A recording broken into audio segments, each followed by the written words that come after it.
What would happen if, for just 1 second, you told yourself the full truth about the person you have become? Not the defensive version, not the polished version, the real one, the one that stares back at you in the quiet moments when there is no one left to impress. Most people never dare to ask themselves this question, not because they fear the truth, but because they fear what the truth would demand from them. Respecting yourself is not a matter of feeling good. It is a matter of confronting the distance between who you are and who you know you could be. And that distance, if ignored long enough, becomes a wound. You did not lose confidence because life became difficult or people failed you. Confidence eroded the moment you stopped acting like someone you could admire. One small compromise after another, you drifted away from the center of your own character, not dramatically, quietly, the kind of quiet that reshapes a person from the inside out. Self-respect doesn't collapse all at once. It dissolves in subtle ways, in the excuses you repeat until you believe them, in the promises you postpone until they no longer mean anything, in the moments when you look at a task you know you should face, and you choose the path that weakens you, not because you are incapable, but because your standard has become negotiable. The Stoics warned us about this long before modern psychology existed. They taught that human beings suffer not from fate, but from the betrayal of their own nature, and neuroscience now describes the same truth with different language. Each time you abandon a responsibility or act against your values, your brain registers the inconsistency. Dopamine dips, motivation fades, you lose the inner credibility required to move with strength. This is why confidence feels fragile. It is not a mood, it is a relationship with yourself. And like any relationship, it breaks when trust breaks. So this video is not about hype, not about positive thinking. It is about reclaiming the authority you lost the moment you stopped living in alignment with yourself. It is about rebuilding the quiet internal structure that allows a person to walk with certainty because their actions no longer contradict their own principles. When you lose respect for yourself, you don't need motivation. You need restoration. And both the Stoics and modern neuroscience agree on where that restoration begins. The first fracture, when your actions betray your nature. Confidence does not collapse because life tests you. It collapses because you act against what you know to be true. This is the first fracture, not a dramatic failure, but a quiet deviation from your own nature. A decision you recognize as wrong, yet take anyway. A standard you once protected, now treated as optional. A boundary you once honored, now crossed without resistance. Each deviation sends a message inward. You are not who you pretend to be. The Stoics called this rupture oikiosis in reverse, the moment you step away from the self you are meant to cultivate. For Zeno and Chrysippus, living well was not about achieving greatness, but about maintaining alignment between your values and your behavior. When your actions drift away from your principles, you don't just break a rule. You break the internal architecture that gives your life coherence. Neuroscience describes the same process with a different vocabulary. Every time your behavior contradicts your values, the brain enters a state known as cognitive dissonance. This tension is not merely psychological, it is chemical. Dopamine, which fuels motivation and purpose, drops. The prefrontal cortex, responsible for long-term planning, weakens its grip. The brain begins to punish you for the contradiction, not because you failed externally, but because you betrayed your internal map. This is why a person can be talented and still feel hollow. Why they can appear strong yet sense a quiet collapse inside. Self-respect is not lost through defeat. It is lost when your actions no longer reflect who you believe you should be. And the tragedy is that this fracture can go unnoticed for years. You blame circumstances, people, timing, pressure. But deep down, the truth is simpler. You have acted in ways that contradict your own nature. There is no shame in this recognition, only clarity. The Stoics never condemned weakness. They condemned dishonesty with oneself. Epictetus taught that the first step towards strength is acknowledging where you have drifted, not to punish yourself, but to see clearly where the fracture began. What you understand, you can correct. What you deny, you remain enslaved to. You cannot heal a fracture by pretending it isn't there, and you cannot rebuild confidence while living out of alignment with your own values. The Stoics began where modern neuroscience begins, with awareness, with the courage to look inward and say, "This is where I lost myself." The discipline of awareness, seeing yourself without illusion. Strength begins the moment you stop negotiating with your own perception. Most people believe they lack confidence because they lack results, motivation, or external validation. But the Stoics taught that the real problem is blindness, not the inability to see the world, but the inability to see oneself without distortion. You cannot master what you refuse to observe. You cannot respect a self you do not fully acknowledge. Epictetus insisted that the first task of any human being is to become a witness to their own mind, to stand apart from impulse, ego, and justification and see them for what they are. This is metacognition, the ability to observe your thoughts rather than be driven by them. Modern neuroscience confirms this ancient insight. When you cultivate awareness, the prefrontal cortex strengthens, the emotional circuits of the brain calm. You shift from reactivity to clarity. Andrew Huberman often speaks about attentional control as the gateway to behavioral change. Where your attention goes, your brain rewires itself. Awareness is not passive. It is an active neurological process that shapes identity. By observing your patterns without judgment, you interrupt the automatic loops that once defined you. You create space between impulse and action, and in that space, discipline is born.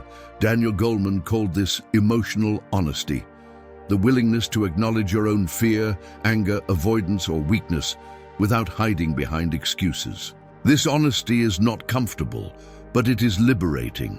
The mind becomes quieter, the internal dialogue becomes cleaner. You stop lying to yourself about what you need, what you avoid, and what you are capable of. Confidence does not grow from flattery. It grows from precision. This is why awareness is the foundation of self-respect. Not because it instantly changes your life, but because it restores the connection between what you feel and what is real. When you see yourself clearly, you no longer seek confidence as a feeling. You seek alignment as a practice. You begin to understand why you drifted and where your strength must be rebuilt. Seeing yourself without illusion is not the end of the journey. It is the threshold. It opens the door for action, for integrity, for the reconstruction of your inner foundation. Seeing yourself clearly is the foundation. Acting in accordance with what you see is the turning point. Reclaiming the inner citadel, small acts of integrity that rebuild the self. Once you see yourself clearly, the question becomes unavoidable. What will you do with that clarity? Awareness without action becomes self-torture.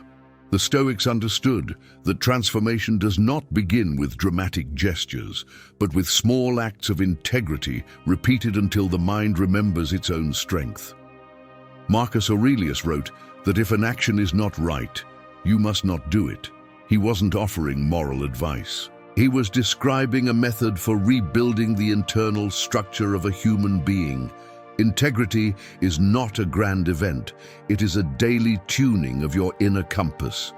Every time you choose what aligns with your values, you reinforce the bond between your identity and your behavior. Musonius Rufus taught that discipline is not about denying the self, but returning to it. To act in accordance with reason is to return to who you were meant to be. Modern neuroscience gives us the mechanism behind this ancient teaching. Each consistent action creates a loop of reinforcement. Dopamine rises when you do what you told yourself you would do. Over time, these small victories restore your baseline motivation. The brain begins to associate your identity with reliability. You become someone you trust again. This is the quiet restoration of confidence. Not the loud, performative kind the world celebrates, but the deep, inner certainty that grows when you stop abandoning yourself. James Clear describes this process as identity reconsolidation. Every small action casts a vote for the person you are becoming. And as those votes accumulate, your self-concept shifts. You are no longer fighting to feel confident. You are behaving in ways that naturally produce confidence. The inner citadel, as the Stoics called it, is not built through intensity. It is built through repetition, through the decision to act with integrity in moments when no one is watching, through the choice to keep the promises you made to yourself long after the emotion that created them has faded, through the refusal to negotiate your standards, even when it would be easier to turn away. Confidence is not loud, it is quiet and persistent. It is the result of honoring your own word. It is the slow and steady construction of an internal fortress that cannot be shaken by external chaos. But even discipline is incomplete without understanding the root cause of your inner weakening. Breaking the cycle of self-betrayal. Understanding the architecture of weakness. Weakness is not a mystery, it is a structure, a pattern, a predictable architecture built one choice at a time. People imagine their failures as personal flaws, as evidence that they are broken or inferior. But the Stoics saw it differently. Seneca wrote that the real battle is always within the self, and that the enemy is rarely fate or circumstance. The true adversary is the part of you that chooses comfort over conviction, impulse over intention, and immediate relief over long-term coherence. To understand weakness, you must first understand desire. Chrysippus taught that passion, when ungoverned, becomes a tyrant. Neuroscience now confirms what he sensed intuitively. When the brain is repeatedly rewarded with short-term pleasure through distraction, avoidance, or impulsive behavior, it adapts. Dopamine circuits recalibrate around immediate gratification, not meaningful action. This shift doesn't just change your habits, it changes what your brain defines as worth pursuing. This is the hidden architecture of self-betrayal. Every time you avoid a difficult task, every time you reach for a distraction instead of discipline, every time you shrink away from responsibility, the brain learns to prioritize what weakens you. Over time, the path of least resistance becomes the dominant neurological pathway. Weakness becomes automated, not because you lack strength, but because your attention has been trained to obey the wrong impulses. And this is where most people misunderstand themselves. They think they failed because they lack willpower, but the truth is far more mechanical. You are not fighting a moral battle. You are fighting a neurological pattern that has been rehearsed and reinforced thousands of times. Self-betrayal becomes easier not because you want it, but because your brain has learned to conserve energy by choosing the familiar. This realization should not provoke shame. It should provoke clarity. You are not inherently weak. You are conditioned into weakness. The architecture can be dismantled. The circuits can be rewired, but only if you stop moralizing your behavior and start understanding it. Seneca warned that the mind left unchecked becomes a battlefield of conflicting desires. Modern psychology says the same. Avoidance creates anxiety, impulsivity creates regret, and both together create the internal chaos we call low confidence. When you betray yourself, even in small ways, the nervous system senses instability. The body tightens. The mind loses direction. You begin to feel like a stranger within your own life. Yet this moment of recognition, painful, raw, unfiltered, is also a turning point. Because once you understand the machinery of your own downfall, you are finally free to stop fighting the symptoms and start addressing the cause. Weakness is not a verdict. It is a pattern awaiting interruption. And once you understand that, you are ready for the most important stage. Becoming the one you obey. The Stoic blueprint for self-authority. There is a form of strength that does not shout, does not posture, and does not seek recognition. It is the strength of a person who follows their own command. Someone whose actions obey their principles with the same steadiness that planets obey gravity. This is what the Stoics called self-authority. Not dominance over others, but mastery over the only territory that truly belongs to you, your mind, your impulses, your choices. Cleanthes expressed this mastery through a simple allegory. He said the human being is like a dog tied to a moving cart. You can resist the direction life pulls you, or you can walk with dignity, choosing the posture of your obedience. At first glance, this sounds fatalistic, even submissive, but it is the opposite. Cleanthes was describing the art of aligning your will with your nature, your choices with your highest standards. When you behave according to your values, you are no longer dragged by life. You walk with life. You move from reaction to authorship. Modern psychology frames this in terms of voluntary responsibility. Jordan Peterson often emphasizes that a person becomes powerful the moment they choose their burden instead of running from it. By carrying what is theirs to carry, they gain direction, identity, and authority. Responsibility is not weight, it is structure. It organizes the chaos inside you. It transforms scattered energy into focused force. Neuroscience reaches the same conclusion through a different doorway. Andrew Huberman explains that deliberate focus reshapes the brain's circuitry. When you direct your attention with intention, neuroplasticity activates. Pathways weaken or strengthen depending on the consistency of your actions. This means that self-authority is not abstract, it is physical. Every time you choose discipline over impulse, a new neurological signature is stamped into your brain, reinforcing the identity of someone who can command themselves. Joe Dispenza expands this idea further. He suggests that identity is not fixed. It is a pattern of thoughts and behaviors repeated so often that the body accepts them as truth.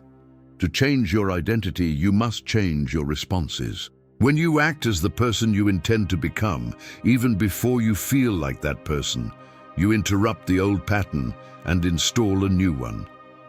Confidence, then, is the byproduct of coherence. Your thoughts, actions, and intentions begin to synchronize. This is the foundation of Stoic self-authority, not force, not self-punishment, alignment, consistency, a steady devotion to the person you choose to be. When your behavior matches your values, something remarkable happens. You stop negotiating with yourself. You stop doubting your own word. You stop living in fragments and begin living as one unified being.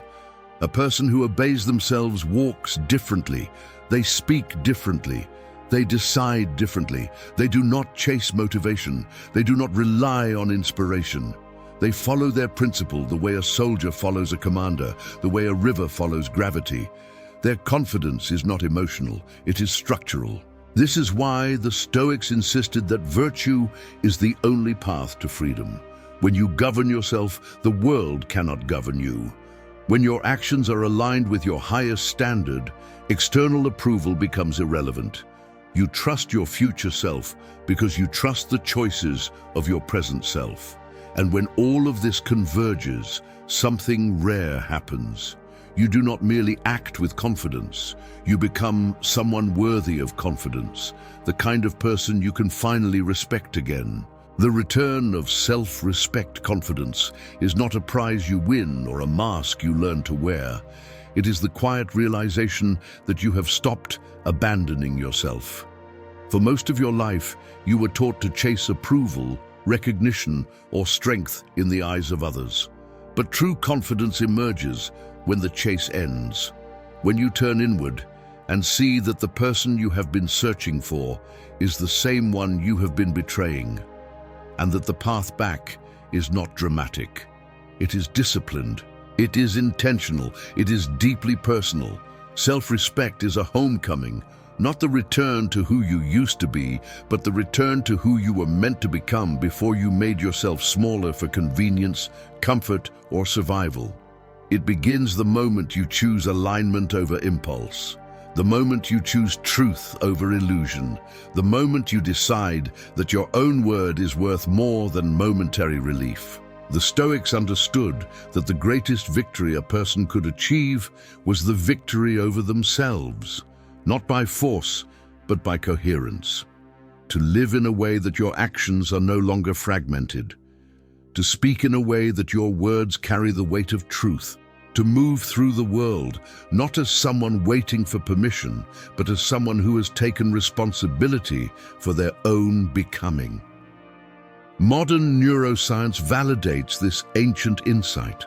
When you act according to your highest values, your brain reorganizes itself. Circuits of chaos quiet down, pathways of discipline strengthen. The nervous system shifts from survival to stability.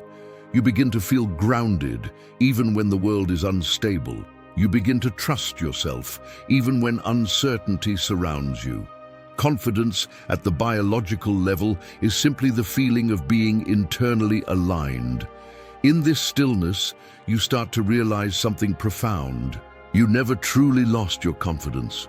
You only drifted from it. You buried it under avoidance, inconsistency, and the weight of unmet promises.